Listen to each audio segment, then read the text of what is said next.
Locals tend to make a lot of assumptions about the lives of foreigners here, with a tendency to focus on their income levels and perceived luxurious lifestyles. When I talk about my love of Albania, I often hear the same statement repeated over and over by all the locals. "Oh, but your life is different here than ours." This is absolutely true.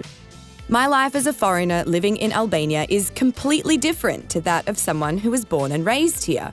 I am not trying to deny that in any way, shape, or form. In fact, this entire series is called Alien for that exact reason. So just what does a typical day in the life of an alien in Albania look like? Well, for a start, I'm nearly 30 years of age, unmarried, and living alone with my 2 cats. This is not a common scenario amongst local women. Of course, add in an incredibly different cultural upbringing, not to mention a different native language, and it should be clear to understand that my life could only ever be similar to that of a local's to a certain point. The first thing I do every day is feed my kittens, adopted from the street. The white one is Bora and the black one is Inky. Together, they make a yin-yang. They're super cute. Given that there are so many street animals in this country, I'm personally all for adoption when it comes to having a pet. And adopting street animals is very common for foreigners living here.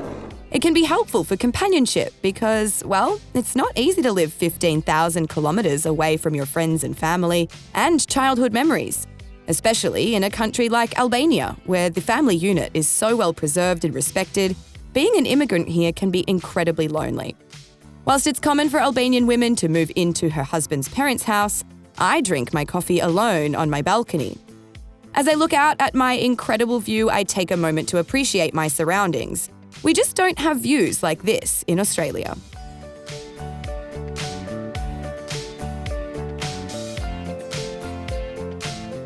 Whilst most people assume that foreigners are all here because they're earning big money, that's really not true for everyone.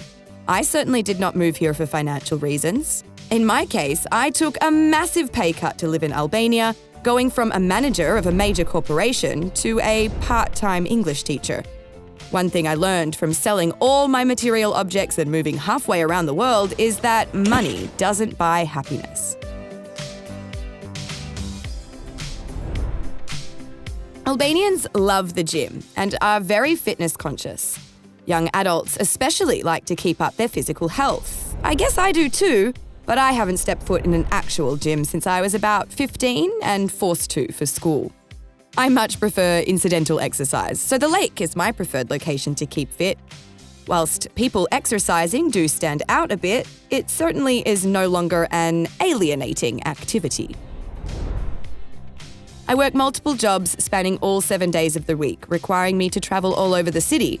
Most Albanians see owning a car as being of absolute importance, and you can see more Mercedes here than in any other country. I'm constantly told by my local friends that I absolutely need to buy a car. It's somewhat of a status symbol here, despite fuel prices being sky high and parking so scarce. Meanwhile, though it's not always comfortable, I'm quite happy heading to work every day on the bus. I simply buy an abone, or monthly bus pass, for 1,600 lek, or about 12–13 euros, and that allows me to travel on any bus on the network as much as I like for the entire calendar month.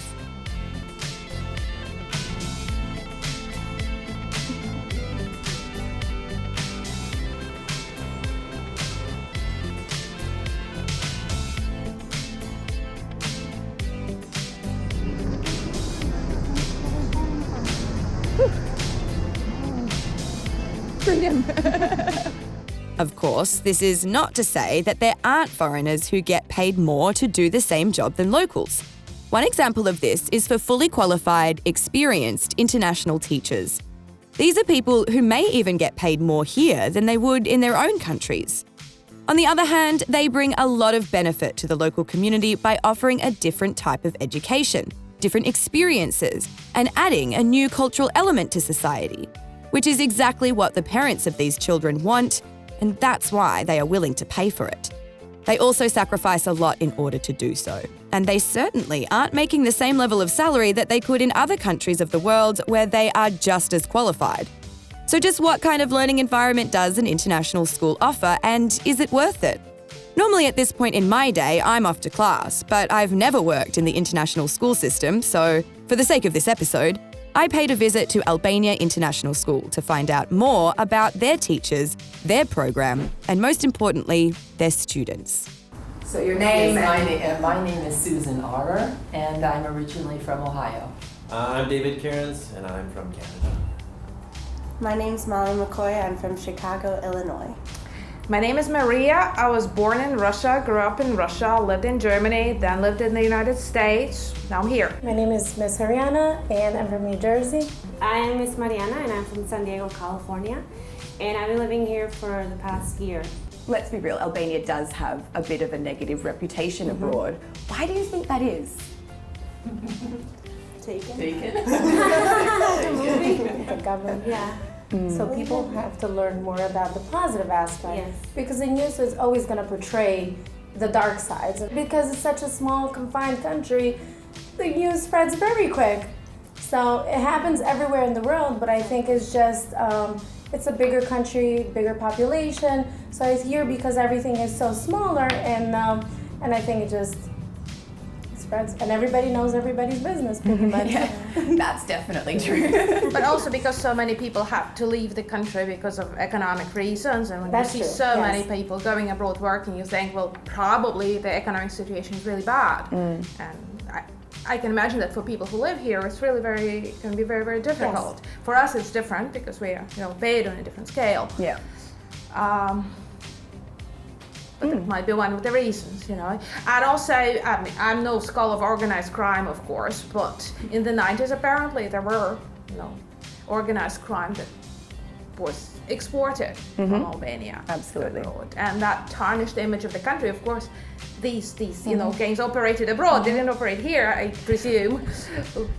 But, This is what I always say to people when people tell me, oh, Albania's not safe. I'm like, no, all the gangsters are in France, in Germany, in Albania, they're not here. I did also work briefly with an organization called Teach for All, but their main focus is actually getting out to rural areas. The things, even for local schools, are quite different in rural areas than in Tirana. Their goal was to motivate teachers to go and teach and be inspired in rural areas and not try to basically swarm the city or leave the country for a better opportunity, but try to inspire teachers to invest in those schools that people don't want to invest in right now.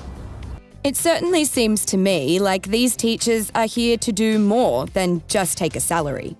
Okay, my name is Todd Combs. I'm from the United States, coming up on my 4th year. 3rd year as the academic director.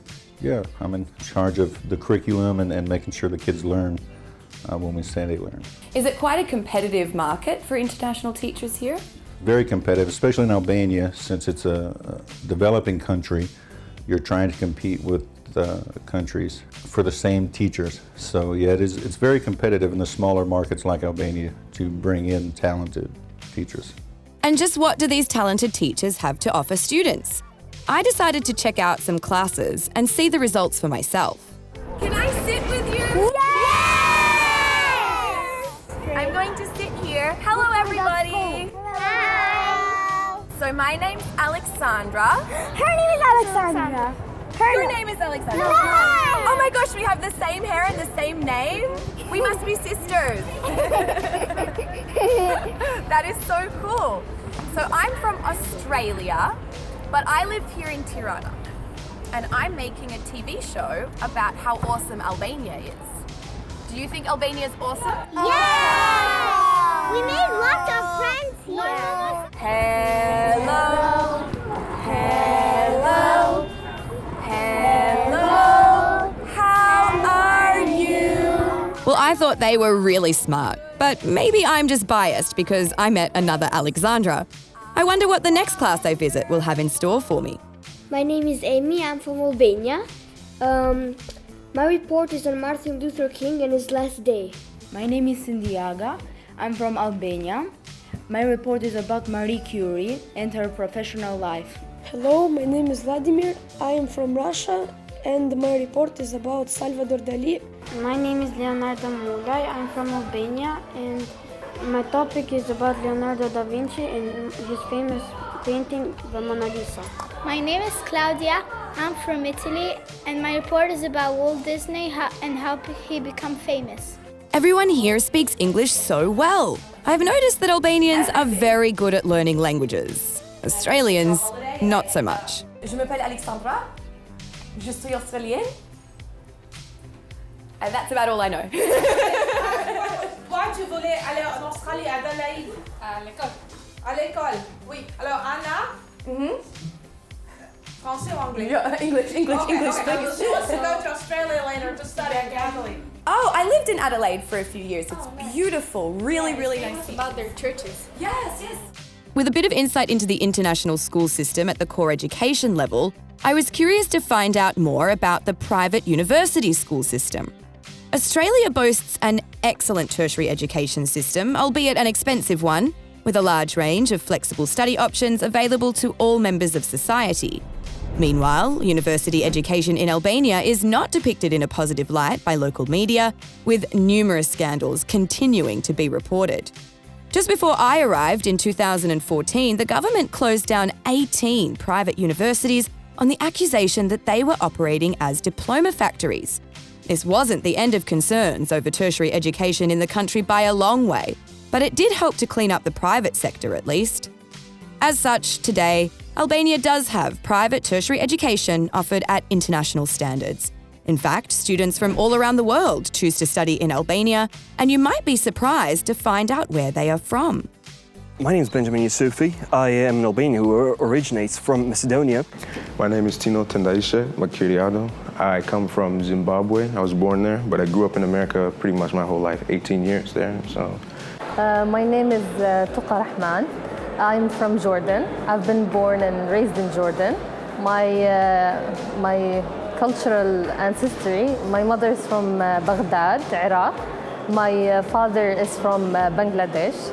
So it's a cultural roller coaster. I grew up in Norway.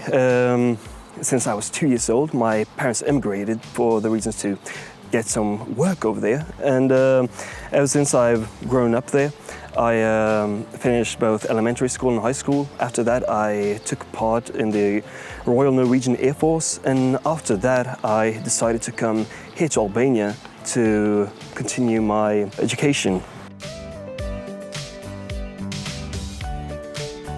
How did you first hear about Albania? Have you ever seen the movie Taken? Yes. That was my first sound of Albania, and then I didn't hear too much about it. And one day my dad had asked me, oh, what would you think if we moved to Albania? I was like, the place from that movie? Oh, no way. But then after I did some more research, I found out it wasn't that bad. And then secondhand, when we came here, even better. My parents and our family were planning to move to Turkey to live there. And my father's friend, he was in Albania, and he called him while he was in Istanbul. And he told him, there's this country, Albania, it's really nice, you have to come and see it. And so you said you've been here for 3 years. Is that purely for studying? Was that the intention of why you came here? That was the main reason to why I came here. So walk me through your thought process in returning here for studying. After I finished with the Royal Norwegian Air Force, I wasn't really quite sure where I would study, but my father's cousin, he really suggested me to come here to Albania. And maybe, you know, at the same time as I was getting an education in something that I was interested in, architecture in this case, I also would come closer to the Albanian people and the mentality and culture, and maybe, you know, try to get an understanding of my roots. So do you think, in comparison to Norway, that you're getting, you know, a European standard of education here in Albania? Well, in this case, since I study here in Epoka, I would say yes. And then when I come to Epoka, there's not too much difference, but there's just some slight differences I have to get used to, like maybe a little bit of the language barrier, the ways they explain things, and just sometimes, like in terms of math and everything, they do it a completely different way here in Europe than in America. It's very different here, but that's the only other one that's really different. It was math, but the education is pretty good here. I really like it. Education is key because you need people to be more aware of the situation, regardless of whatever it is. Because even if there's economic difficulties, if people are aware of the fact that they are developing, the fact that nothing comes overnight, people will be more open and accepting of this process and welcoming it and even working on it themselves. Are you looking for employment opportunities here in Albania once you finish at university? My plan myself is that I want to be able to contribute for my own people and do something and just be more of a treasure than a burden to the people. That's actually what I truly want to do. Either if it's Macedonia or Albania, I would like to do my utmost to help this country out.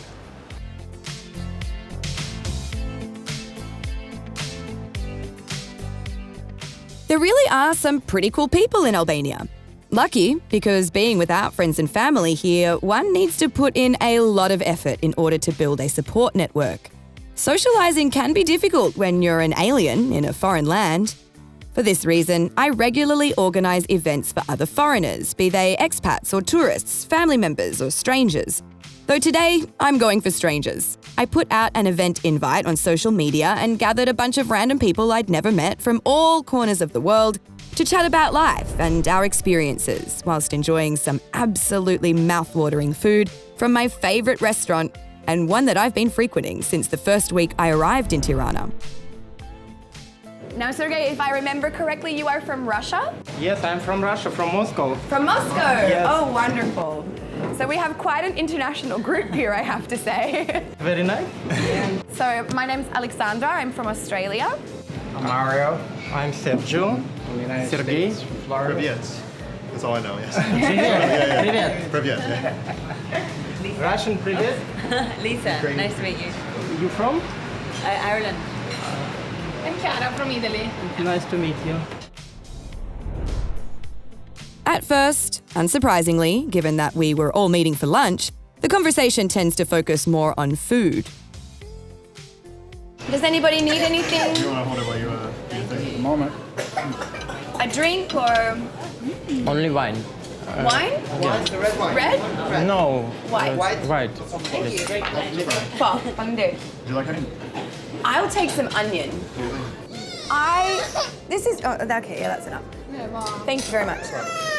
Interestingly enough, I hated onion with a passion before I moved here. Hated it, would not eat it. You couldn't cook anything with it. The moment onion had touched something, I was like, nah, it's inedible. And I also hated tomatoes, and I hated cucumber. And that same night, the same dinner I'm telling you about where I was offered the job, they made a salad, and it was only raw onion, tomato, and cucumber. And I'm looking at this thing and I'm like, oh, I'm gonna have to eat this or I'm rude. And I'm looking at it, these are three things I don't like, all mixed together. This is gonna be terrible. And so I put the tiniest portion on my plate, and the first thing I ate was the onion, and I was like, huh, that's really good. And then I ate the tomato, I'm like, that's really good. And then the cucumber was like, it's okay. I still don't like it, but I can eat this. It's not very intense, yeah. Yeah, it doesn't taste like rubber, like where I'm from. Yeah. And another one that gets me is the pomegranates. I have never eaten a pomegranate in my life. I've only seen it once in a supermarket in Australia. $11 for one. Yeah. Right? So to me, pomegranate was like so luxurious, like you have to be a king or a queen. And then to come here and just see pomegranates everywhere. You know, they put pomegranates on salads and everything, like, and it's 60 lek a kilo or something for pomegranates. And I remember saying to one of my friends when I first got here, oh, I'm really shocked by how many pomegranates there are. And she said, why? What fruit do you have in Australia? And I was like, I don't know, pineapple? And she was like, whoa, pineapple, so exotic. You always want what you can't have, right? So, no, they have a lot of beef here. And then this particular sausage is called sujuk. And it's a traditional style of sausage from Jakova, hence Jakova restaurant, yeah? So Jakova is a city in Kosovo that's famous for this sausage. So Jakova is a city of Kosovo? Mm-hmm. As the first drinks are poured, we begin to get to know each other's life stories a bit more. And of course, the camera crew doesn't go unnoticed. So you're making this TV show with like one of the channels here? Exactly. Yeah, so I work for one of the national networks here. I've been working with them for over 2 years now.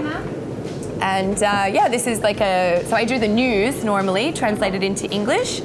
And then this is something extra that we're doing. So we're hoping to actually sell the program internationally and really show the world what Albania has to offer. So. This is really nice because now, I mean, no one really knows about Albania. Even in Italy, which is really close by. I think it's just 2-3 years that people starting coming here. Yeah.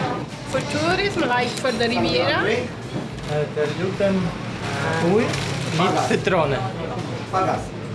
Yeah, it'd be nice to put Albania on the map. Yeah, and for all the right reasons. Yeah, for the right reason, not for, I mean, the movie Taken. Oh my gosh, if one more person tells me, but haven't you seen Taken? I refuse to watch those, yeah. My response every time is, have you seen Taken? It's set in France. I know. These girls are taken from Paris airport. So no one, when I was going to Paris, was like, oh, haven't you seen Taken? You can't go there. And I was traveling alone.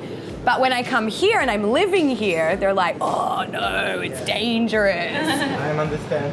It's the same. Yeah. My parents. And yet, to be honest, I've traveled to 55 countries. I have never felt safer than in this one. I think there's good and bad people everywhere you go, so... Yeah, even at home. Yeah. Sometimes I actually appreciate you coming there and like exploring their culture, things like that, so yeah. Yeah, and then we can spread the word. And especially being pregnant, there's a lot of extra attention actually. It's very family oriented, which is lovely. I love children here.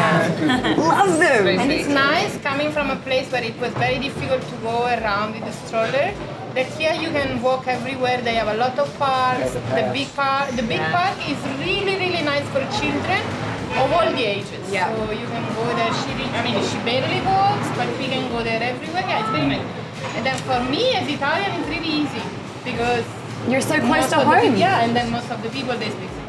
As the food starts to arrive, we get into a deeper conversation about languages. It also hasn't gone unnoticed by anyone at the table that Albanians are incredible at languages. There aren't many foreigners who learn Albanian. So English is a really easy language to learn because there's so many resources, and English speakers are used to hearing people that speak English as a second language. When I first moved here, I kept saying faleminderit, faleminderit. And people would look at me like, huh? What? Because it's faleminderit. It's the same word with a different emphasis, and I was like, but I mean, you must hear the same sense. But they don't, because they've never heard the word said like that before. And there's not a lot of resources because who's learning Albanian, you know? Many of the Albanians learn Italian through the TV. Yes! So for me, they are amazing because just watching TV, they can really speak a really good Italian. My friend actually said to me, he was like, he's fluent in Italian, and he said to me, I learned it from watching Dragon Ball Z growing up. I'm like, how did you learn Italian from Dragon Ball Z? And he's like, well, it was in Italian language. Imagine it being dubbed in Italian and then someone in Albania learning Italian from watching Dragon Ball Z. I think that Italian is perfect. Just watching TV, no classes, nothing, just TV. I worked in a preschool here with 1- and 2-year-olds, and they're all, oh, but they don't even know how to speak Albanian yet. Perfect.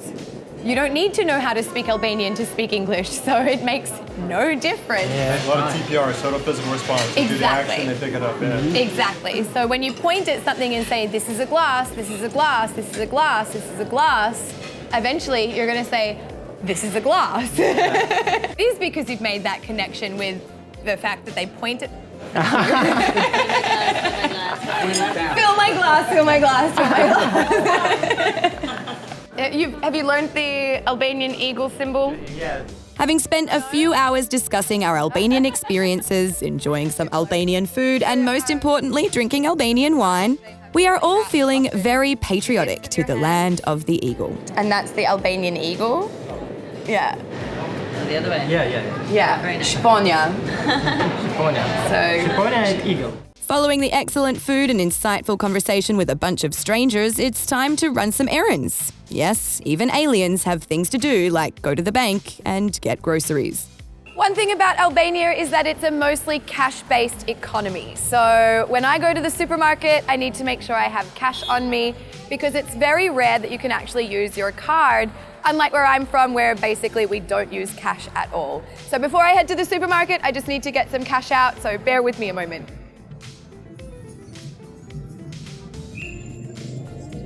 Cash now in hand, I set off to the supermarket to grab a few things for dinner.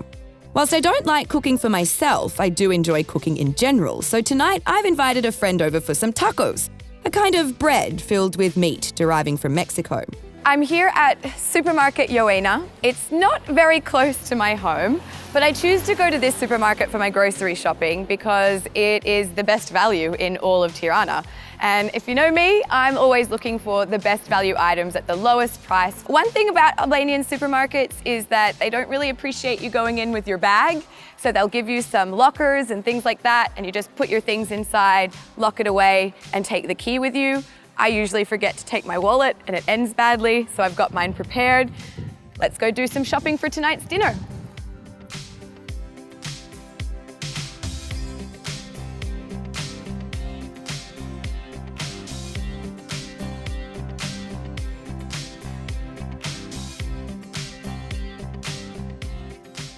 Some wraps. Ooh, chai mali.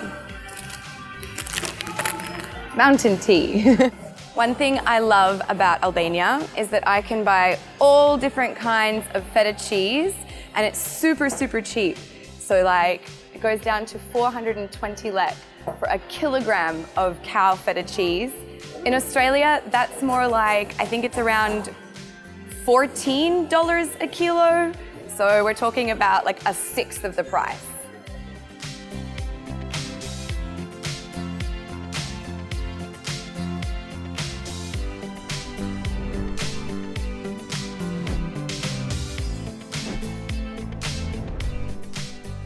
The bread section. Albanians have this thing about bread. They have to eat it with every single meal, even if it's pasta with bread. Not so into it myself.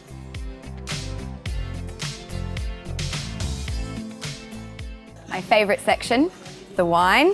We definitely need some of that for tonight. And I'm gonna go with the kabsab from Vera Lundra. And I see some honey mustard peanuts. I love those.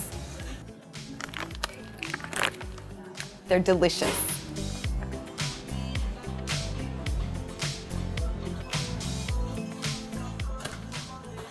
Funny story about boxed wine. This is actually an Australian invention. Comes from Adelaide. They were like, how can we put more wine into one package? Came up with wine in a box. Genius. Have Australia to thank for that.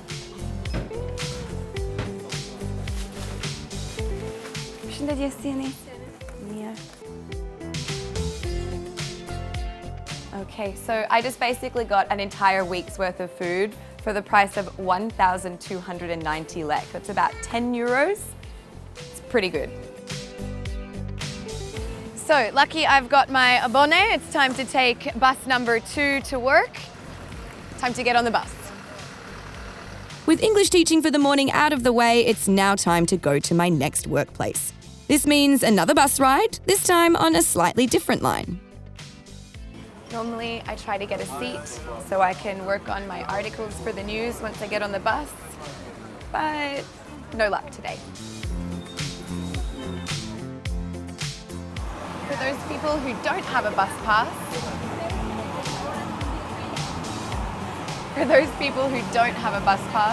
there is a Fatorino, a ticket-taking guy who comes around and collects 40 lek for the trip. You can go one stop or all the way to the end of the line. It's going to cost you the same amount. And you just pay him once you get on. He'll come to you. This bus is also quite popular with tourists because it takes you out to the mountain. It also takes you to some museums out this way. So you'll see lots of foreigners on this bus attracting quite a bit of attention. Kind of like me today. That's the Fatorino.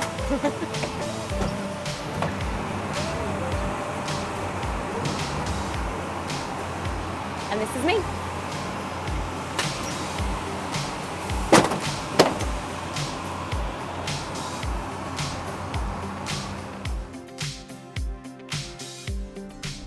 Upon arrival at the premises of RTV Ora, I'm now racing the clock as the work required must be done in a short turnaround time. I head to the newsroom in order to work with my talented translator Paula to prepare the English news edition. Once we have the articles ready and the semantics for the edition sorted, it's time for me to go to hair and makeup. This is where another major difference between my culture and Albanian culture becomes evident. To be honest, in Australia, we're slobs. We often don't wear shoes in public, men don't wear shirts, and shorts and singlets can be found pretty much anywhere. Whereas in Albania, appearance is taken very seriously, and locals will always be presenting themselves with their most physically appealing appearance. My lackluster efforts in improving my appearance are often the bane of existence for the women of the Ora hair and makeup team. Aleksandra, ke mësuar të bësh grim nga grimi që bën këtu? Ke mësuar të bësh diçka vet? A little bit. I can do foundation now. Oh, really? And I can kind of do my lips, but I can't do my eyes the way you do them. Definitely not. Having never put foundation on my face before moving to Albania, I thought this was an achievement. But this opinion isn't shared by many locals who are all seemingly expert makeup artists. And now the hardest part, pretending I have lips because I refuse to get lip fillers. When Mirketa, one of the makeup magicians, has completed her masterpiece, my face is transformed. And voila, now I have the face of an Albanian girl. I practice the articles as the girls work on my hair, and then it's time to reconvene with Paula, make sure everything's good to go, and head to the studio to broadcast the RTV Ora News English edition live on television. It's 6 o'clock. Good evening and thank you for tuning in to RTV Ora's English edition. My name is Alexandra, bringing you the only daily update of the local Albanian news translated into English. Although things are going pretty well for me these days, life in Albania isn't always easy. We may all experience some particularly rough times, including foreigners, as I learned during a time when I was exposed to some of the darker aspects of living here. When bad experiences occur, it's good to find a positive outlet to free yourself of negative emotions. Finding it difficult to seek a good counsellor here, I stumbled upon a kind of release I had never considered before. This is not something I could ever do back home, given Australia's extremely strict gun laws. In fact, the idea of it still seems completely crazy to me. But wow, do I enjoy it, and it has done wonders for me in being able to maintain a positive mindset.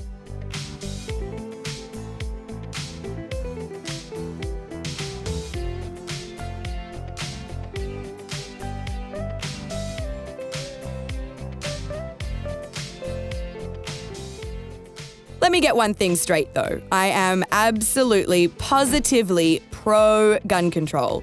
These things are powerful, and Albanians know only too well what can happen when the general population are allowed to keep weapons.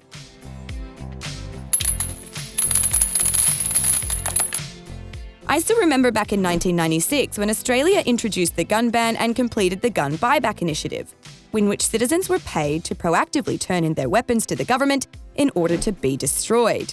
As a little 6-year-old, I was watching the television as tons upon tons of guns were crushed, just knowing this was a great moment in history, but not really knowing why. However, in a strictly controlled and regulated environment, I really enjoy shooting. I'm not so great with a handgun.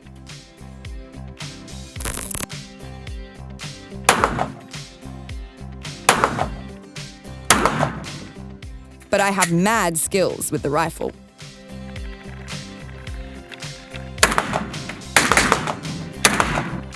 Wow, damn, really?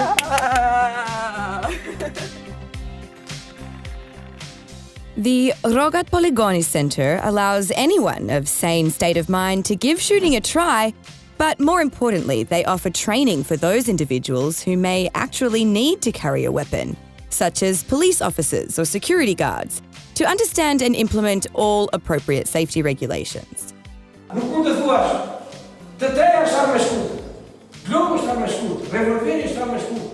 They also provide an arms shop to ensure safe purchase of licensed weapons. And whilst I might enjoy browsing, I'm neither willing nor able to have one of my own as per Albanian law.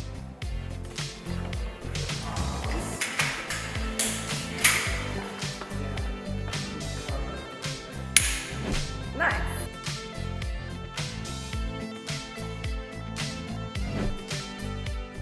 Whilst we might not allow guns, Australians do have their vices. In particular, my native homeland is well known for its drinking culture.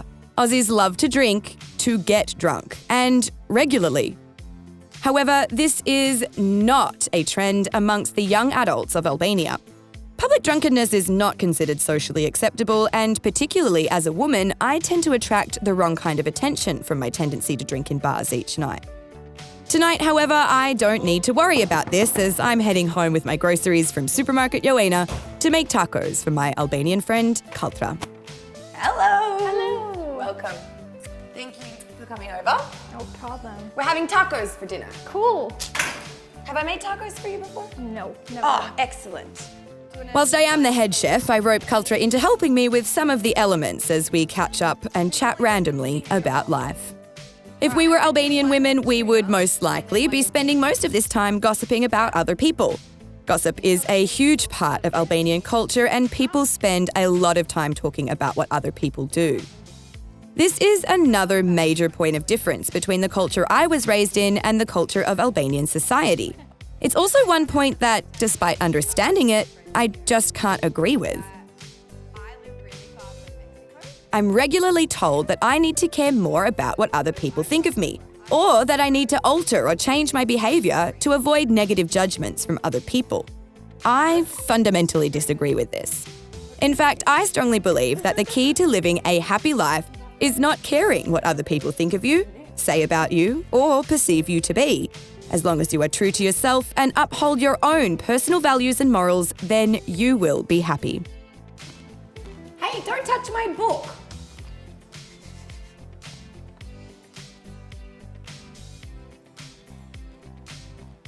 Look for solutions to problems. Be the change you want to see.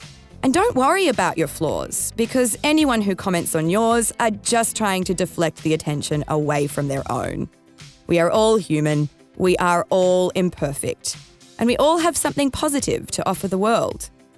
Even if we happen to snore in our sleep like some kind of alien.